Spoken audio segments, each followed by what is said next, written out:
ನಮಸ್ಕಾರ. ಕನ್ನಡ ಸಾಂಸ್ಕೃತಿಕ ಸಚಿವರಾದಂತ ಶಿವರಾಜ್ ತಂಗಡಗಿ ಅವರಿಗೆ ನಾವು ಮೈಸೂರು ಹೃದಯವಂತ ಕನ್ನಡಿಗರ ಬಳಗದ ಅಧ್ಯಕ್ಷರು DPK ಪರಮೇಶ್ ಅಂತ ಮಾತಾಡ್ತಾ ಇದೀವಿ.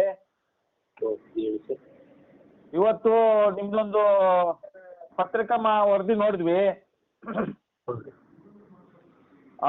ನವೆಂಬರ್ 1ರಿಂದ 1 ವರ್ಷ ಕರ್ನಾಟಕದಲ್ಲಿ ಕನ್ನಡ ಹಬ್ಬ ಅಂತ ಒಂದು ಪತ್ರಿಕಾ ನೋಡಿದ್ವಿ. ಏನೇನ್ ಕಾರ್ಯಕ್ರಮಗಳು, ನೀವೇನೇನ್ ಪಾಲ್ಗೊಳ್ತೀರಿ, ಎಲ್ಲ ವಿಷಯ ನೋಡಿ ತುಂಬಾ ಮನಸ್ಸಿಗೆ ಬೇಜಾರಾಯ್ತು.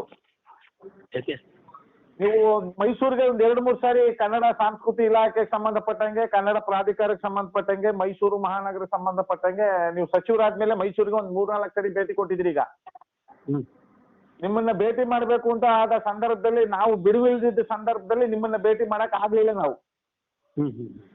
ಈಗ ಮೈಸೂರಲ್ಲಿ ಸಾಂಸ್ಕೃತಿಕ ನಗರ, ಅರಮನೆಗಳ ನಗರ, ರಾಜಮನೆತನದ ನಗರ, ವಿಶ್ವವಿಖ್ಯಾತಿ ದಸರಾ ಪ್ರಸಿದ್ಧಿ ಆದಂತ ಮೈಸೂರು ನಗರ ಕಳೆದ 5-6 ವರ್ಷದಿಂದ ನಾವು ಮನವಿಗಳು ಮಾಡಿ ಮಾಡಿ ಮಾಡಿ ಬೇಜಾಗೋಗಿ ಬೇಜಾರದಷ್ಟು ಬೈದಾಕ್ಬಿಟ್ಟಿದೀವಿ ಅಧಿಕಾರಿಗಳನ್ನ. ನೇರವಾಗಿ ಬೈದಿದೀವಿ ಅಧಿಕಾರಿಗಳನ್ನ.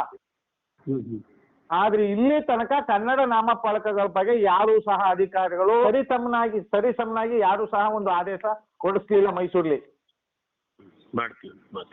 ನಮ್ಗೆ ಬಹಳ ಬೇಜಾರಾಗಿದೆ. ನಾವು ಮೈಸೂರು ಹೃದಯವಂತ ಕನ್ನಡಿಗರ ಬಳಗದ ಅಧ್ಯಕ್ಷರಾಗಿ ಇವತ್ತು ಹೇಳಿ ಇದಕ್ಕಿಂತ ಮೈಸೂರಿಗೆ ಒಂದ್ ಮನವಿ, ಮೈಸೂರಿಗೆ 3-4 ಸತಿ ಬಂದಿದ್ದೀವಿ. ಬರ್ತೀವಿ. ನಾನು ಏನ್ ಮೈಸೂರಾಗ ಅಷ್ಟೇ ಇಡೀ ರಾಜ್ಯಾದ್ಯಂತ ಇದೆ, ಅದಕ್ಕೊಂದು ಕಾನೂನು ತರ್ತಾ ಇದ್ದೀವಿ, ತರಬೇಕು. ಆಮೇಲೆ ಮೈಸೂರಿನಲ್ಲಿ ಇರ್ತಕ್ಕಂಥ ಅಧಿಕಾರಿಗಳಿಗೆ ಈ ಕೂಡಲೇ ಒಂದು ಖಡಕ್ ಆದೇಶ ಹೊರಡಿಸ್ಬೇಕು ನೀವು. ಯಾಕಂದ್ರೆ ನಾವು ಮಾನ್ಯ ಸಚಿವರೇ, ದಯಮಾಡಿ ನೀವು ಈ ಕೂಡಲೇ ನಾಳೆ ನಾಳಿದ್ದು ಒಂದು ಮೈಸೂರಲ್ಲಿ ಸಂಬಂಧಪಟ್ಟಂತ ಕನ್ನಡ ಸಂಸ್ಕೃತಿ ಇಲಾಖೆಗಾಗಿರ್ಬೋದು, ಕನ್ನಡ ಪ್ರಾಧಿಕಾರಗಾಗಿರ್ಬೋದು, ಯಾಕಂದ್ರೆ ಇದು ನೋಡ್ಬಿಟ್ಟು ನಾವು ಒಂದು ಹೇಳಿಕೆ ಕೊಡ್ಬೇಕಾಗಿದೆ ಈಗ ನಾವು ಮೈಸೂರಲ್ಲಿ.